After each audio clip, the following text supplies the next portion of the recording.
Nuestro Nuevo Testamento, capítulo 8. El Evangelio de Mateo. Los orígenes. La tradición atribuye el primer evangelio a Mateo Leví, un recaudador o publicano a quien Jesús llamó para que fuese uno de sus 12 discípulos. Mateo 9, del 9 al 13, 10:3. Prácticamente nada se sabe de él, exceptuando su nombre y ocupación, después de la lista de apóstoles en los Hechos 1:13. Desaparece de la historia de la Iglesia salvo por alusiones que probablemente se deben a la leyenda. En ninguna parte del primer evangelio se le reconoce explícitamente como su autor, pero los primeros escritores de la Iglesia, al discutir el asunto de la paternidad literaria de ese evangelio, se la atribuyeron a Mateo.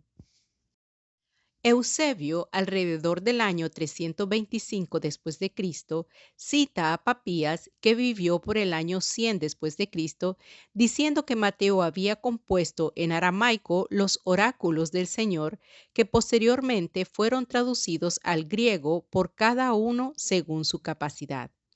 Ireneo, aproximadamente siglo y medio antes que Eusebio, declaró que Mateo también publicó un evangelio escrito entre los hebreos, en su propio dialecto, en tanto que Pedro y Pablo estaban predicando en Roma y poniendo los fundamentos de la iglesia. Varias inferencias pueden deducirse de estas declaraciones primitivas referentes al origen del primer evangelio. Primera, la paternidad literaria de Mateo era indisputable, puesto que Mateo era un miembro relativamente ignorado del grupo apostólico. No se ve ninguna buena razón para convertirlo en autor de una producción espuria. Cualquier falsario que hubiese buscado fama para una obra suya habría elegido el nombre de un renombrado apóstol para publicarla bajo ese nombre. Segunda, el consenso general de los primitivos escritores concuerda en cuanto al conocido carácter de Mateo. Como publicano gozaba de buena instrucción y estaba acostumbrado a guardar apuntes como parte de su negocio. Tercera, la tradición referente a que este evangelio fue originalmente escrito en aramaico no excluye la posibilidad de que el autor haya publicado posteriormente una edición en griego y que ésta rápidamente desplazara a la más antigua. Fecha y lugar. Se ignora la fecha precisa en que fue escrito este evangelio. Difícilmente pudo serlo antes de la primera dispersión que sufrió la iglesia cristiana en Jerusalén, en Hechos 8:4, porque la iglesia local en Jerusalén no podía necesitar un evangelio escrito, estando personalmente presentes los apóstoles para responder a todas las preguntas e impartir la enseñanza genuina. Es dudoso que haya sido escrito después del año 70 después de Cristo, porque en la profecía que se refiere a la destrucción de Jerusalén no hay ninguna alusión que dé a entender que la ciudad hubiera caído ya, en Mateo 24, 1 al 28. El testimonio de Ireneo ya citado colocaría su redacción en el tiempo de Nerón, cuando Pablo y Pedro estuvieron en Roma. Si esta tradición es verdadera, Mateo debió haber compuesto su evangelio originalmente para convertidos que no hablaban el aramaico de Palestina y que por eso no tenían acceso a los apóstoles, estando consecuentemente necesitados de tener conocimiento de Jesús por medio de un texto escrito. El testimonio de Papías ha sido rechazado con frecuencia en vista de que no ha sobrevivido en forma alguna a un original aramaico y a que el Evangelio no tiene señal alguna de ser una traducción griega. Las traducciones promiscuas, como las que menciona Papías, difícilmente se hubieran producido en el magnífico griego del Evangelio existente.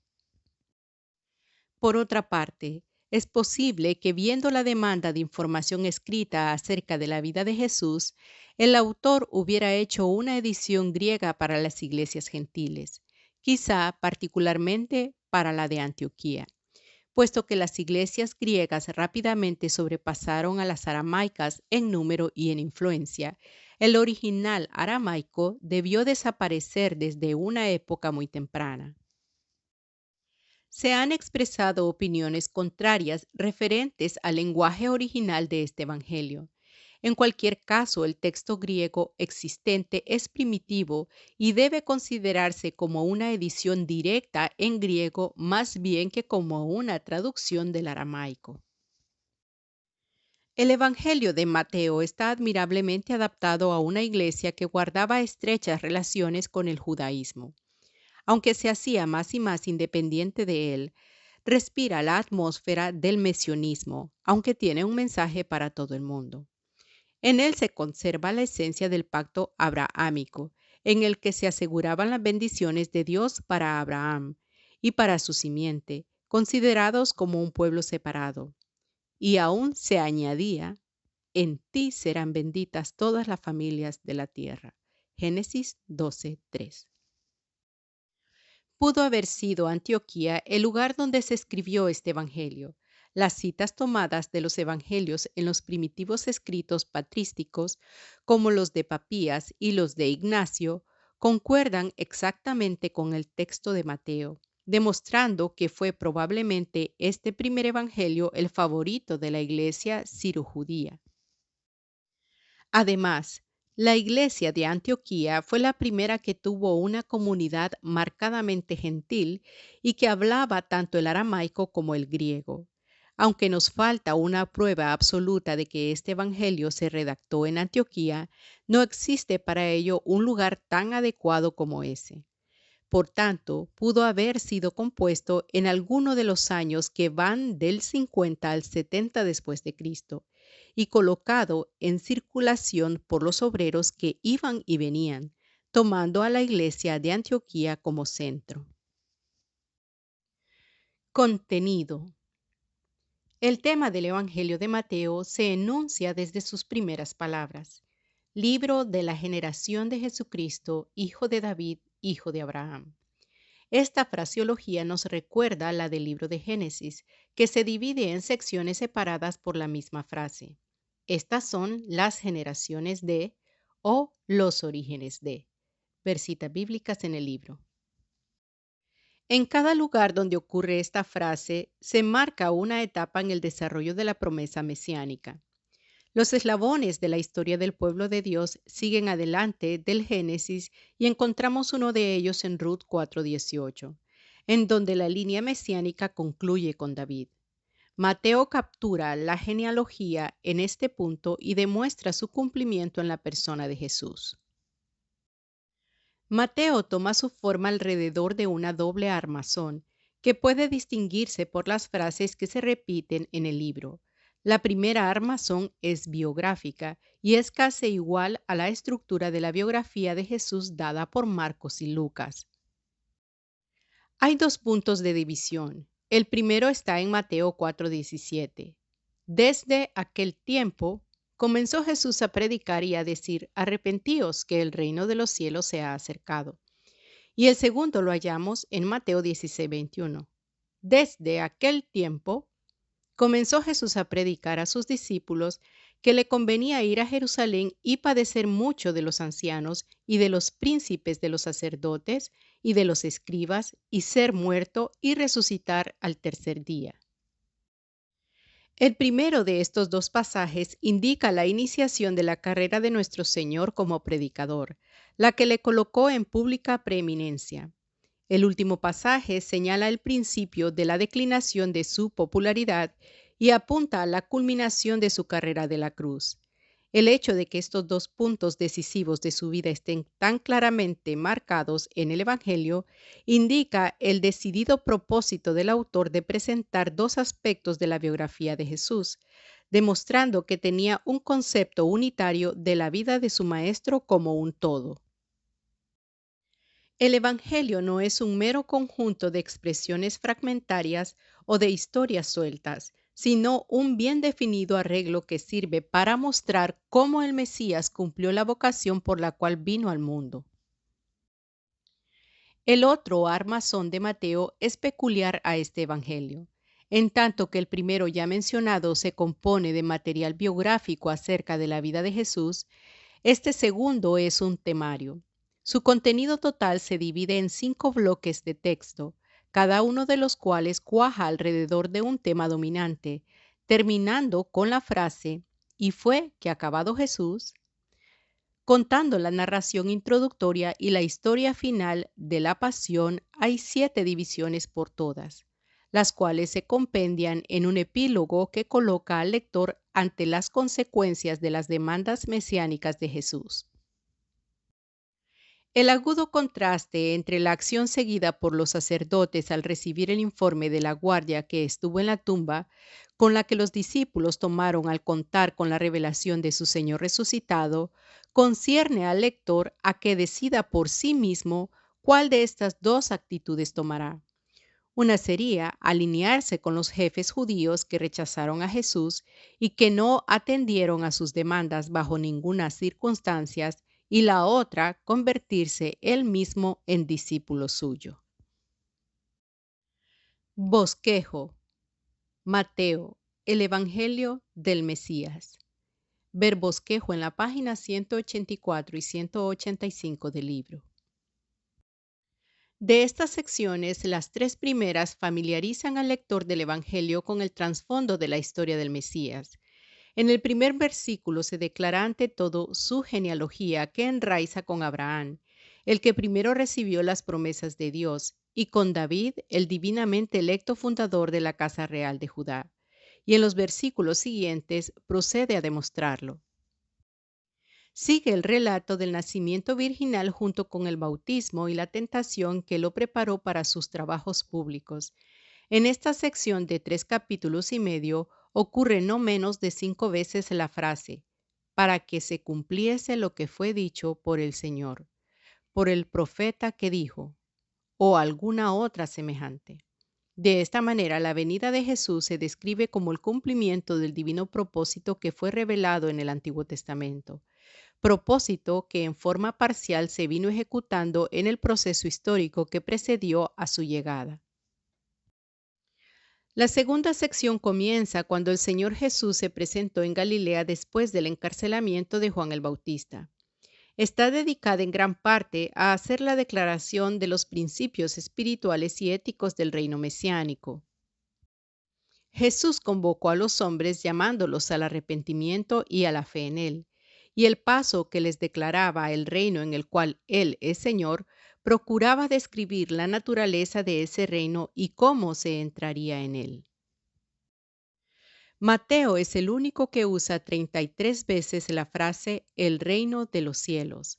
5 veces se refiere al reino de Dios.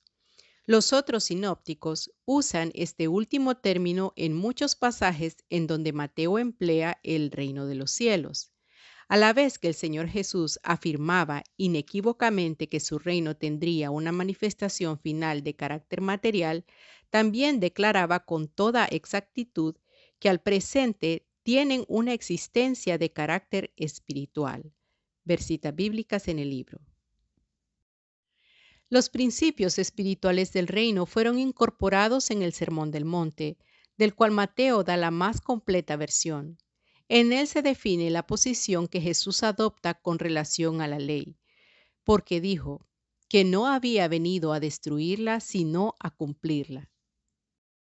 Demandó una justicia que excedía a la norma del legalismo judío, porque era interna, no externa, espontánea, no legalista, medida por una persona y no por un código.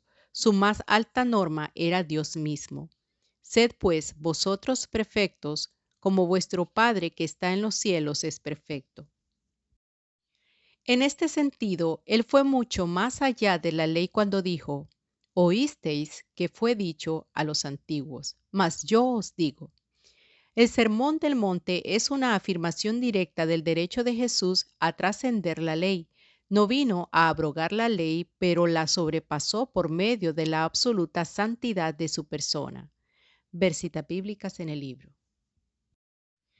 El criterio de la justicia que se sustenta en el Sermón del Monte no guarda conformidad con los ideales humanos, sino que consiste en el conocimiento de Cristo, en escuchar sus palabras y en obedecerlas. El significado completo de la persona de Cristo y su obra todavía estaba por realizarse, pero la necesidad de hacerlo a Él mismo el centro de toda su enseñanza y de todo lo relativo a la fe queda asentado aquí en forma inequívoca. Versitas bíblicas en el libro.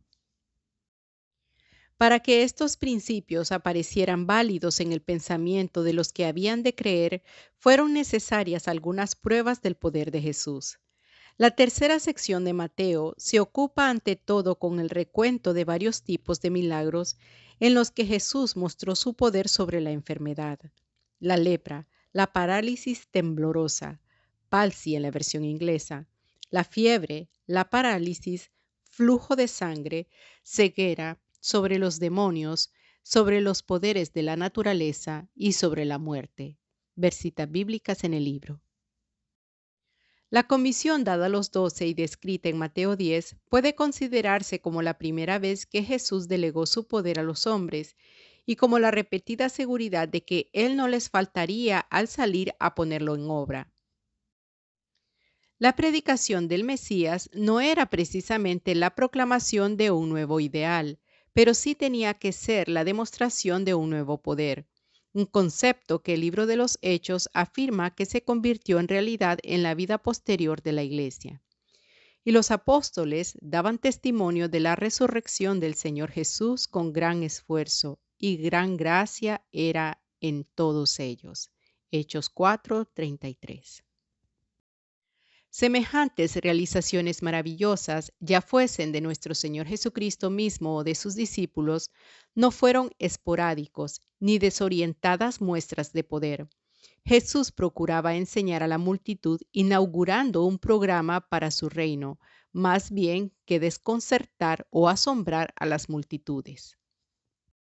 Desde el principio de la cuarta sección de Mateo se destacan prominentemente las parábolas. No todas ellas pertenecen a esta parte del Evangelio, pero el grupo unido más numeroso de ellas lo tenemos aquí en el capítulo 13. Con figuras tomadas de la vida diaria, retratan la naturaleza y el programa del reino de los cielos, particularmente con referencia al futuro. Jesús declaró que las parábolas tenían un objeto, tanto revelar como esconder la verdad, porque cuando los discípulos le preguntaron por qué usaba parábolas para hablar a las multitudes, les contestó: porque a vosotros es concedido saber los misterios del reino de los cielos, mas a ellos no es concedido. Mateo 13:11. Jesús quería que sus enseñanzas fueran claras para quienes estaban dispuestos para ellas y oscuras para aquellas que eran rebeldes. En esta lista hay 8 parábolas. 1. Los terrenos. 2. El trigo y la cizaña. 3. La semilla de mostaza. 4. La levadura. 5. El tesoro. 6. La perla. 7. La red. 8. El padre de familia. Versitas bíblicas en el libro. La lista se divide en el versículo 36, en donde se dice que Jesús se retiró de las multitudes y se vino a casa, de modo que 4 parábolas estuvieron destinadas al gentío y 4 a los discípulos. Las primeras 4, por tanto, presentan el reino de los cielos a la multitud.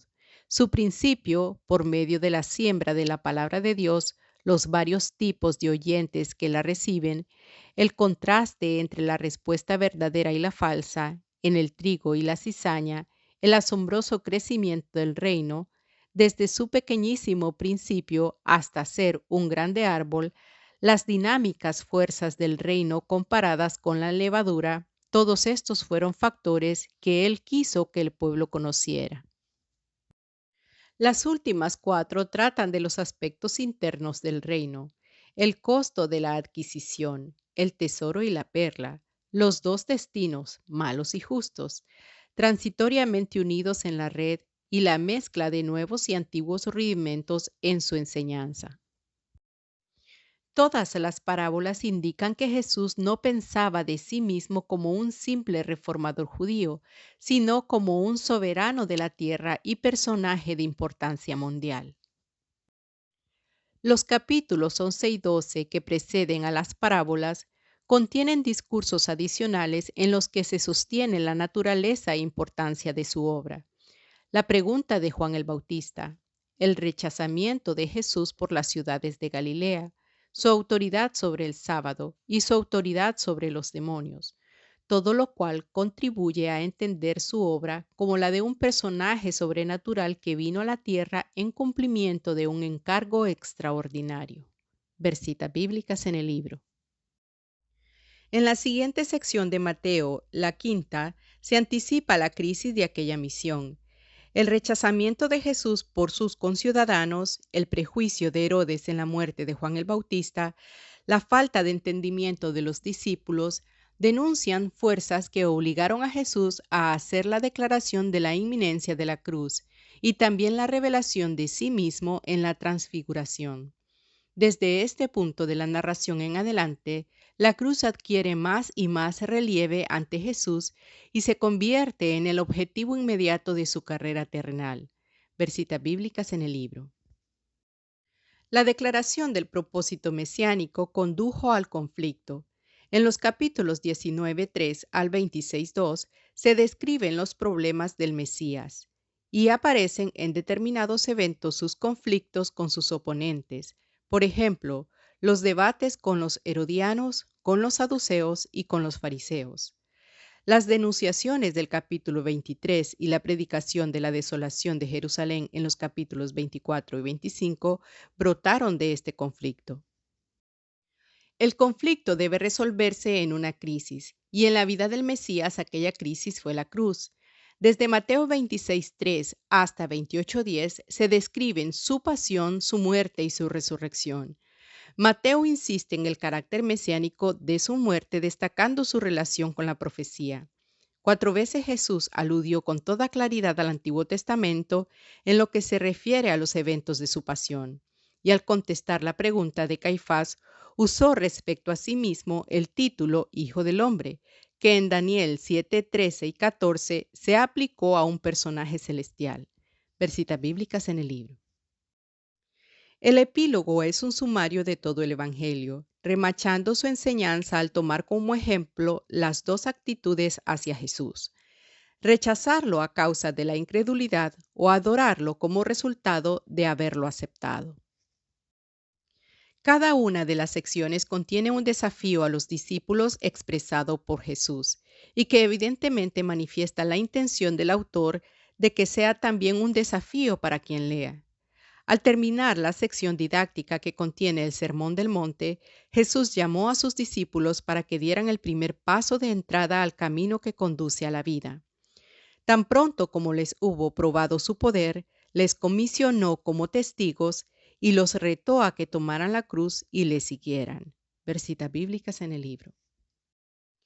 Hay un doble desafío en la sección que trata de la explicación de su programa. Uno va dirigido a la multitud para que venga a él a descansar, y el otro a sus discípulos preguntándoles si han entendido sus palabras. Quería que entendieran perfectamente que sus demandas exigían una respuesta tanto de la voluntad como del intelecto. La predicción de la cruz en el punto crucial de su vida hizo aparecer una pregunta comprometedora. ¿Quién decís vosotros que soy yo? Habiendo sido rechazado por Jerusalén, fue constreñido a invitar a la rebelde ciudad al arrepentimiento. Con el desenlace de la historia se escucha la gran comisión. Por tanto, id. Apelación final del Evangelio considerado como un todo.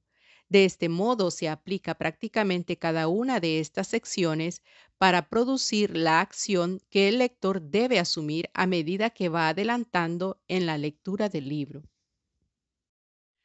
Énfasis. El Evangelio de Mateo fue escrito para que se viera cómo Jesús de Nazaret amplió y explicó la revelación que había comenzado en las profecías mesiánicas del Antiguo Testamento. Aunque su carácter resulta marcadamente judío, Fue escrito también para provecho de los gentiles, puesto que la comisión final ordena a los 12 que hagan discípulos en todas las naciones. Si fue compuesto originalmente para beneficio de la iglesia de Antioquía, en donde por primera vez se vieron muy numerosos convertidos gentiles, aparece con toda claridad la razón de su carácter judío. Mateo procuró demostrar a esos convertidos el significado del ministerio de Jesús usando términos del Antiguo Testamento aceptados por sus colegas judíos y en los cuales ellos mismos habían sido enseñados. Hay ciertos incidentes peculiares en Mateo: la visión de José, la visita de los magos, la huida de Egipto, la matanza de los niños, el sueño de la mujer de Pilato, la muerte de Judas, la resurrección de los santos con motivo de la crucifixión, el soborno a los soldados y la comisión para bautizar, que no aparecen en ningún otro de los evangelios. Versitas bíblicas en el libro. Entre las parábolas, la de la cizaña, el tesoro escondido, la perla, la red de pescar, el siervo despiadado, los trabajadores de la viña, los 2 hijos, la boda del hijo del rey, las 10 vírgenes y los talentos son exclusivos de Mateo. Versitas bíblicas en el libro. Solamente hay 3 milagros peculiares en Mateo: los 2 ciegos, el endemoniado mudo y la moneda en la boca del pez. Parece que Mateo utiliza los milagros no como un mero enriquecimiento de su narración, sino con el propósito de que sirvan para probar el poder de Jesús, y por eso no duda en repetir muchos que aparecen en Marcos y Lucas. Versitas bíblicas en el libro. El Evangelio de Mateo es marcadamente didáctico. Contiene el más grande conjunto de discursos que se encuentran en los Evangelios y otros largos pasajes en los que aparece la enseñanza de Jesús. Estos discursos abarcan cerca de las 3/5 partes de todo el Evangelio. Evidentemente, Mateo quiso dar realce al contenido de la enseñanza de Jesús en relación con su extraordinaria personalidad y con la ley, para que resaltaran con claridad todas las implicaciones de la venida del Mesías. Versitas bíblicas en el libro.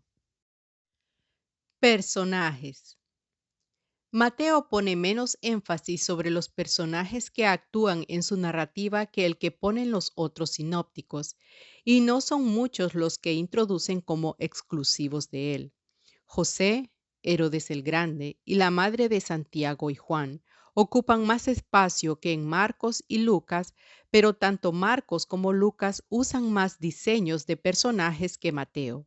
Versitas bíblicas en el libro.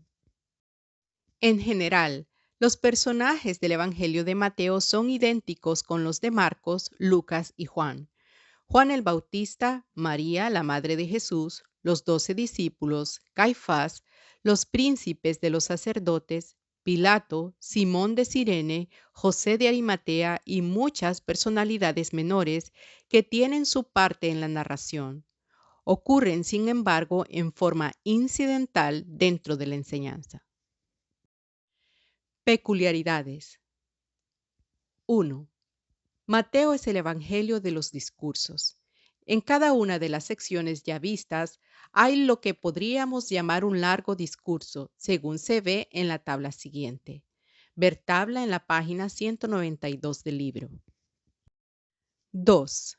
Mateo es el Evangelio de la Iglesia.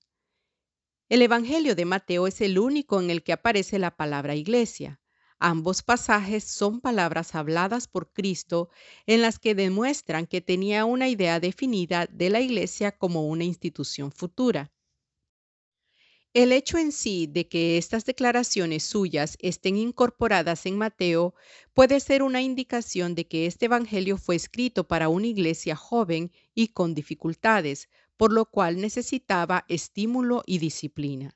Versitas bíblicas en el libro. 3. Mateo es el Evangelio del Rey. En Mateo no solamente se pone énfasis sobre la doctrina del reino, sino que a través de todo el Evangelio se concede prominencia a la realeza de Cristo. La genealogía del primer capítulo sigue la línea real de Judá, El terror de Herodes se explica porque el nacimiento de Jesús introducía un rival político. La entrada triunfal en Jerusalén destaca su llegada como rey que cabalga pacíficamente sobre un hijo de asna. En el discurso escatológico predice que se sentará sobre el trono de su gloria. La inscripción colocada por Pilato sobre la cruz decía: "Este es Jesús, el Rey de los judíos". Versitas bíblicas en el libro.